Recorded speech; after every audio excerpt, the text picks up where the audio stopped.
Baik. Sama-sama. Kalau kita dengar tadi paket tadi yang kita lihat sama-sama saksikan juga, Pak Ajib, apakah sudah seurgensi itu kita untuk melakukan redenominasi ini, Pak Ajib, menghilangkan 3-0 nih di belakang angka 1, Pak Ajib, dari sisi pengusaha seperti apa, Pak? Kita lihat dari aspek teknis dan aspek legalnya, Mas Ruli. Kalau Ya. aspek teknis begini deh, kita ini kan kadang-kadang sering ngopi-ngopi di coffee shop, sering makan di restoran, dan kalau kita lihat di menu-menu itu secara umum, itu catatan kecilnya adalah dalam 000, artinya dalam ribuan. Ya. Artinya secara praktis di lapangan, kita ini sebenarnya sudah sehari-hari melihat bahwa harga 50 ya, maksudnya 50.000 itu. Harga 102 ya 102.000 misalnya. Jadi artinya secara teknis di lapangan dalam keseharian kita melakukan transaksi belanja dan lain-lain, kita sudah cenderung terbiasa dengan angka dalam ribuan. Oke. Bahkan laporan keuangan juga kadang-kadang dalam ribuan, kan kira-kira seperti itu dalam konteks teknis.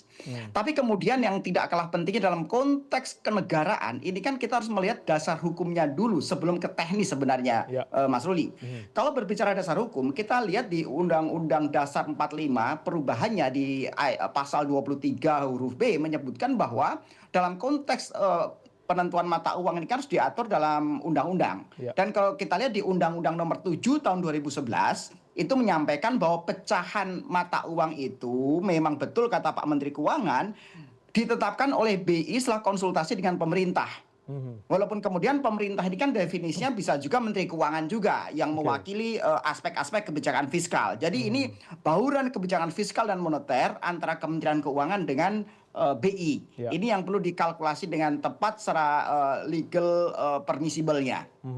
Dan kalau kita lihat Mas Ruli bahwa pemerintah dalam prolegnas yang disepakati antara DPR dengan pemerintah untuk jangka menengah, kalau berbicara jangka menengah berarti 2025 sampai 2029, Ya. bahwa memang akan dibuat wacana penyederhanaan nilai mata uang atau redenomisasi. Ini sebenarnya bukan masalah pemotongan nilai mata uang atau centering, bukan. Ini hanya redenomisasi gitu, kira-kira Baik. begitu. Penyederhanaan mata uang yang dari 1.000 menjadi Rp1.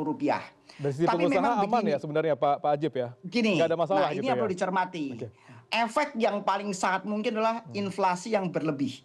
Contoh, yang tadinya harganya misalnya 7.500, orang akan bikin 7,5 ini sulit. Kemungkinan akan naik menjadi 8 misalnya. Oke. Nah ini yang akan menjadi inflasi dan bersifat akumulatif ini masalahnya dalam setiap level ekonomi dan nilai tambahnya, Mas Ruli. Jadi yang diperhatikan adalah potensi inflasi yang berlebihan. Dunia usaha memberikan catatan kalau bisa ada dua hal yang perlu dicermati ketika pemerintah betul-betul akan menerapkan penyederhanaan mata uang. Satu adalah pertumbuhan ekonomi. Oke. Pertumbuhan ekonomi harapan kita sudah di atas 6% sebenarnya. Konservatif 5%, tapi lebih aman di angka 6%. Kenapa? Karena pertumbuhan ekonomi ini secara prinsip kesejahteraan masyarakat akan terkurangi dari namanya inflasi. Jadi catatan kedua kita berbicara masalah inflasi. Kalau bisa inflasinya adalah 2,5% ke bawah. Kenapa angka itu? Karena angka itu yang menjadi acuan dari kerangka ekonomi makro dan pokok-pokok kebijakan fiskal bahwa inflasi kita adalah 2,5% plus minus 1. Ya. Kalau bisa adalah 2,5% minus 1. Jadi Oke. 2,5% ke bawah. Itu yang menjadi catatan dunia usaha, Mas Ruli. Baik, saya coba langsung ke Bang Rifki. Bang Rifki, Anda melihatnya apakah cukup urgent untuk dilakukan redenominasi ini gitu ya, meskipun Pak Purba mengatakan mungkin tidak di tahun ini, tidak di tahun depan, tapi mungkin di tahun 2027 gitu. Apakah juga cukup mendesak untuk dilakukan hal tersebut dengan kondisi disampaikan oleh tadi Pak Ajib? Ya, pertama mungkin kita lihat dulu kalau redenominasi itu apakah ada dampak positifnya atau enggak. Oke. Sebetulnya ada, artinya dampak positifnya ini lebih ke arah psikologis ketimbang fundamental perekonomian. Karena nggak ada yang berubah. Oke. Nilai uangnya nggak berubah, Iya. nilai barang yang bisa dibeli dengan uang tersebut tidak berubah, Iya. dan seterusnya.